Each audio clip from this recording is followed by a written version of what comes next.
Hello, my name's Aviva, and today I wanted to share with you some romance recommendations that have some mental health and trauma representation.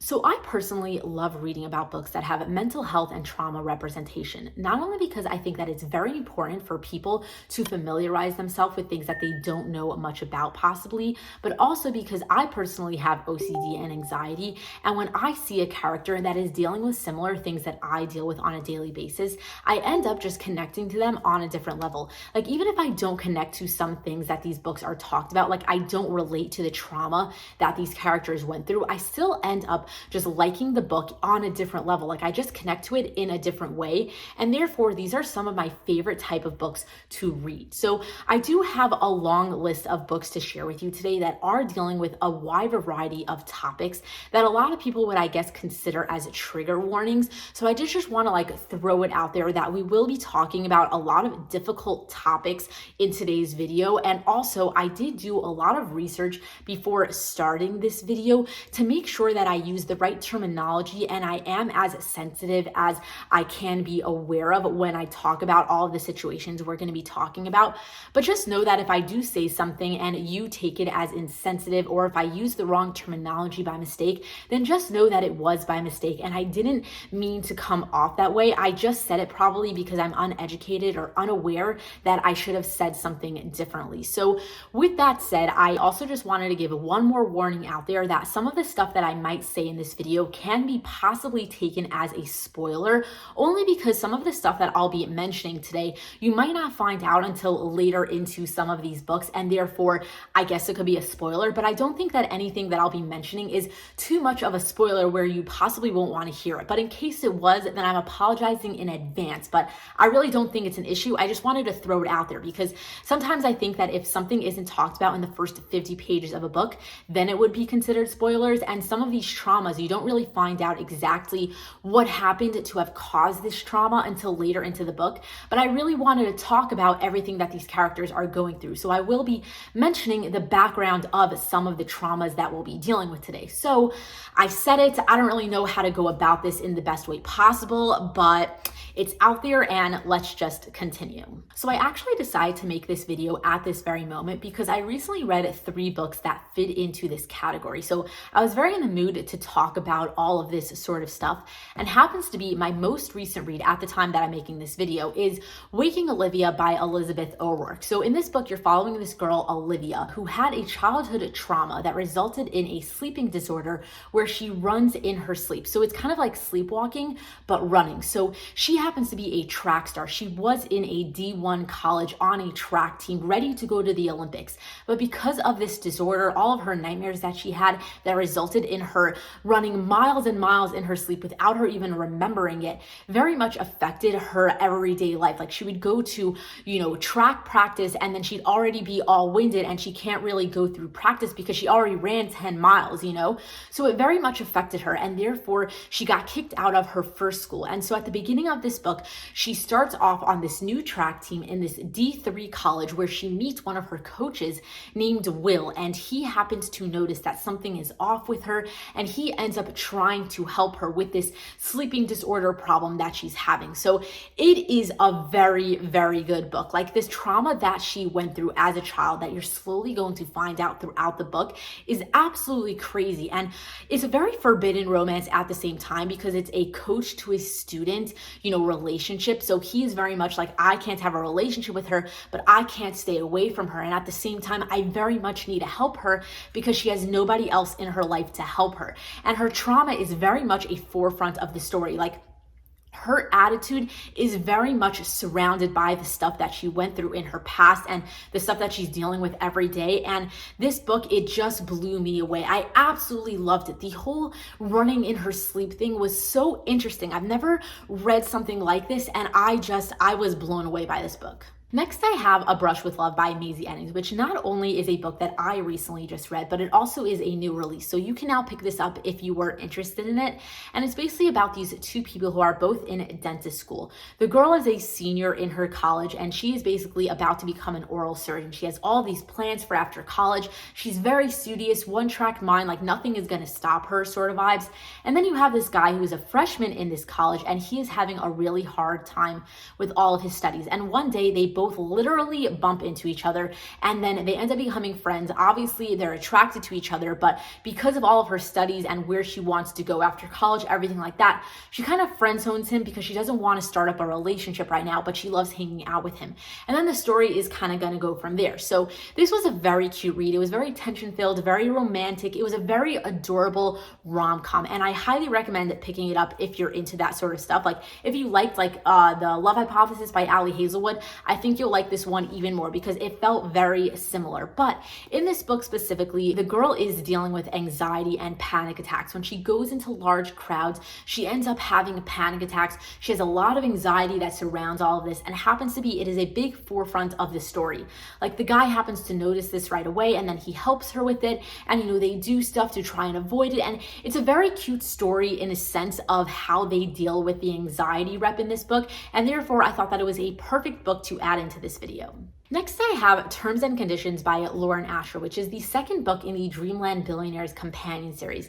In this series, you're following three brothers who each get their own romance, and happens to be their grandfather is the owner and founder of Dreamland Amusement Park. And when their grandfather died, he left in his will that each of his grandchildren have to complete a specific task before they can inherit their portion of the company.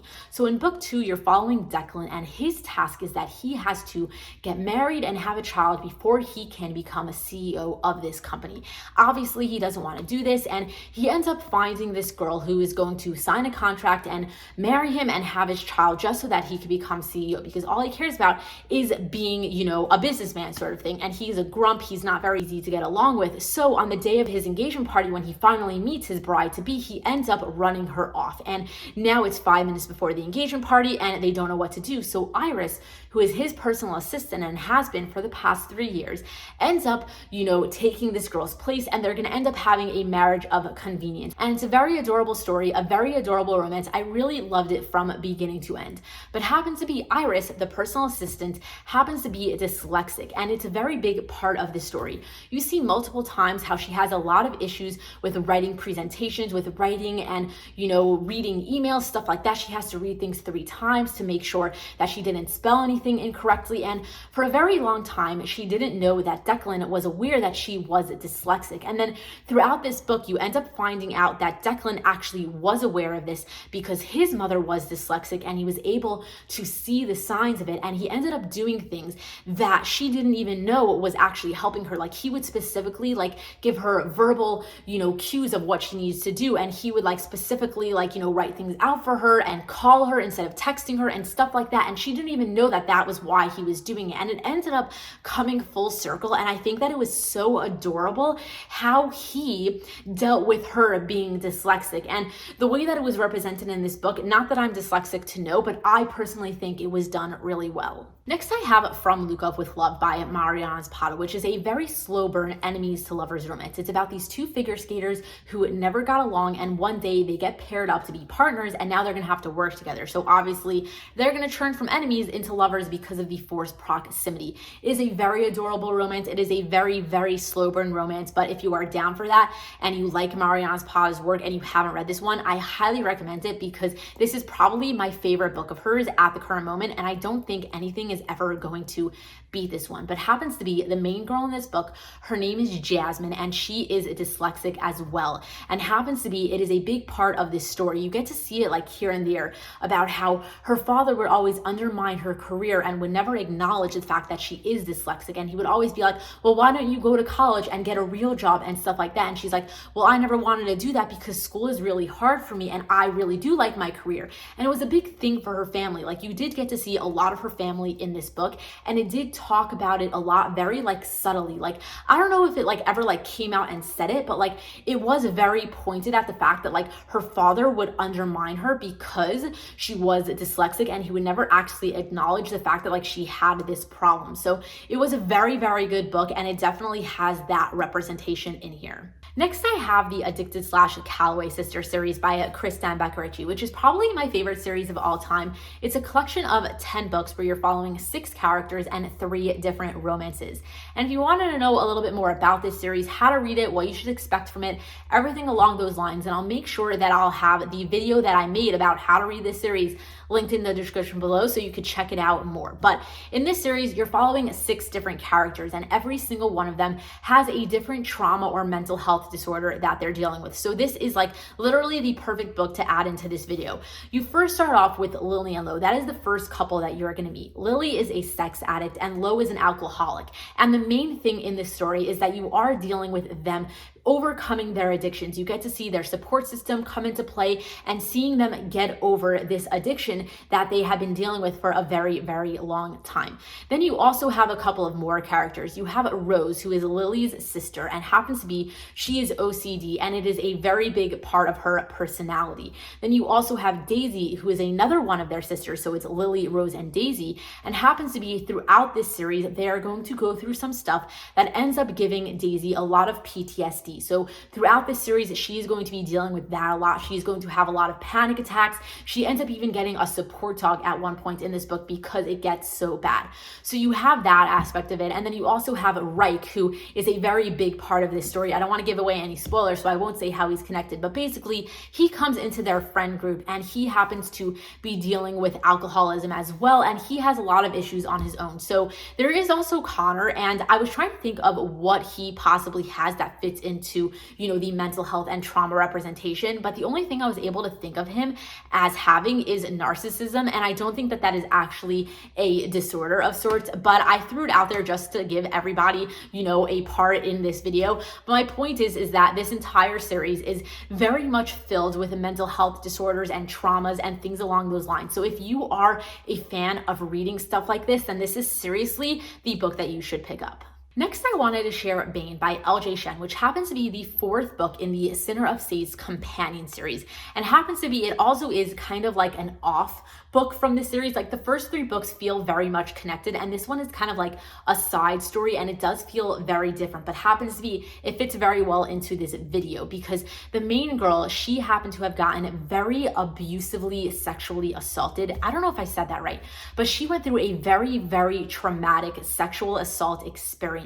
And now because of it, she is very standoffish. She like is very much to herself. She doesn't talk to anybody. She is very by herself because of it. And the story starts out where this guy happens to want to get a loan from her father to do this business deal of sorts. And he says, I'll give you this loan. I'll give you the money that you want if you help my daughter, you know, come out of her shell again and come alive again, because she is way too depressed. So he ends up befriending her and doesn't tell her that he made this deal with her father. And, you know, they're going to end up becoming friends. Obviously, a romance is going to start because of it. And then, you know, it's going to be that whole thing of like, well, I lied to you. Now I have to explain to you how we actually came to be, sort of thing. Like it's that sort of storyline, but happens to be because of the trauma that she went through. It is a very intense book. She went through something that was absolutely horrifying. And throughout this book, you do get to see a lot of it. You get to see her come back out of her shell, come through her depression because of this guy helping her.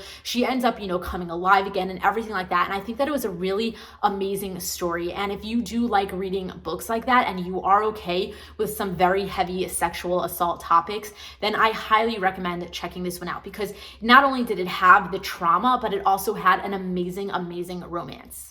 And then very similarly to that, I have Dear Ava by Isla Madden Mills, which is also about a girl who went through a traumatic sexual assault experience and has to deal with the aftermath of it. But in this book, it's a little bit less intense than Bane. And in the beginning of the story, you get to see her sexual assault. You get to see how she didn't remember what happened to her and who did it to her. But she does know that it was one of the guys from her football team in her high school. So a couple of months later, when she's ready to go back to school after this this event. She ends up going and she wants to try and find out who did this to her because she doesn't want to let it go. And then it starts out where she gets this, note in her locker from this anonymous person saying like, look, I'm on the football team. I didn't do it to you, but I want to be there for you and I want to help you because I really do like you and I missed you when you weren't in school. And she's like, well, I don't trust anybody on the football team, so no, thank you. And then you end up getting to see the guy's point of view from the person that sent her the anonymous letter. And they're obviously going to end up having a romance. Like in real life, they act as if they hate each other, but he secretly really likes her. And, the story's going to go from there. And throughout it, you are going to get to see her find out who did this to her. And it does deal with, sexual assault and trauma and stuff like that. And I really did enjoy the book, not only because of the trauma, but it also was a great romance. So I really did want to throw it in because I think that it had a good mix of both. And lastly, on the topic of sexual assault, I have The Deal by Elle Kennedy, which is the first book in the Off-Campus Companion series. In all 4 of these books, you are following 4 different guys that are all on the hockey team in their college. They're all friends. They all share a house on campus, and they each get their own romance. And in the first book, you're following Hannah and Garrett. Garrett is the captain of his hockey team, and Hannah happens to be in one of his classes.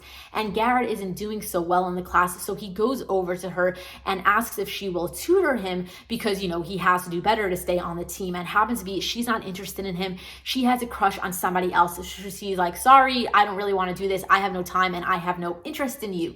And he's like, well, what can I do for you in exchange? Because I really need your help because you're doing the best in the class out of everybody. And so they end up fake dating to try and get her crush jealous.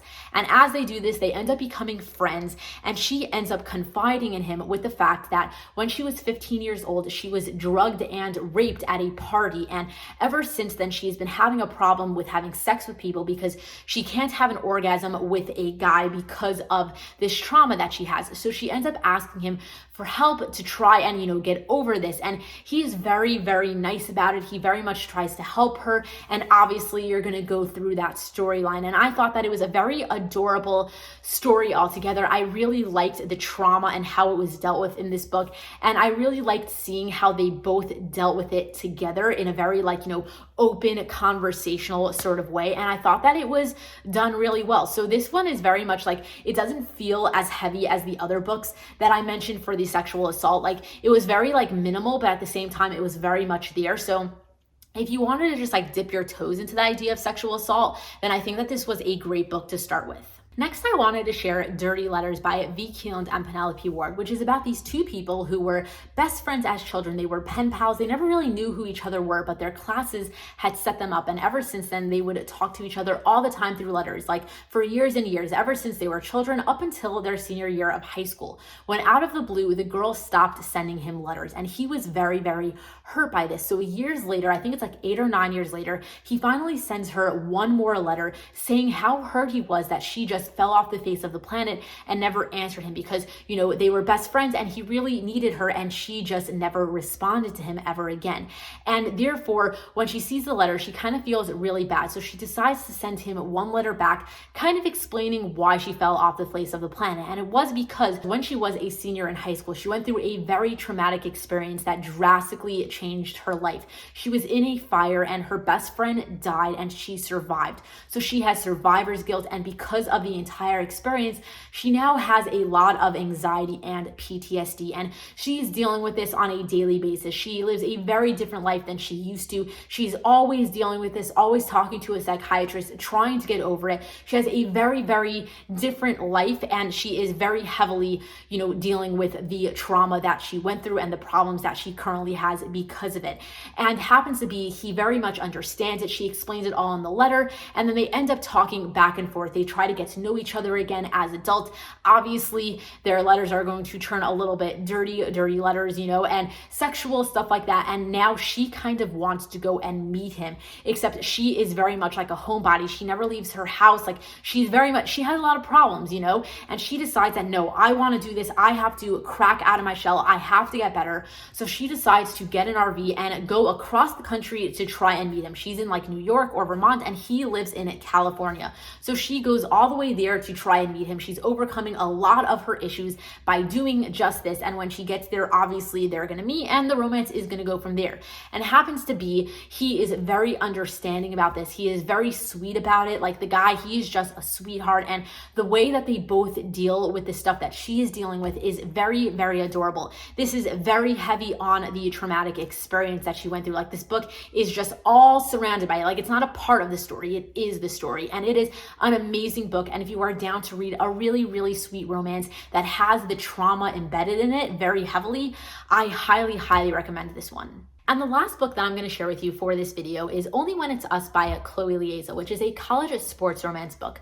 You're following this girl who is on the soccer team in her college, and she's not doing so well in one of her classes. So she asks the professor for some notes, and he tells her to go and get it from the guy sitting next to her. So she tries to get the guy's attention, and he absolutely ignores her. So she does not like him right off the bat. And then they end up getting paired with each other for a project in this class, and now they're going to have to work together. So it's like a frenemies, enemies to lovers situation with some forced proximity sort of stuff. The thing is that they started off on bad terms, not because he was ignoring her, but because he's actually deaf later in life and he couldn't hear her when she was trying to get his attention. So throughout this book, you do get to see a lot of a deaf representation. You get to see the fact that he is self-conscious about his voice. So since he turned deaf, he no longer chooses to speak. So he only communicates through sign language, through texting, and through reading lips.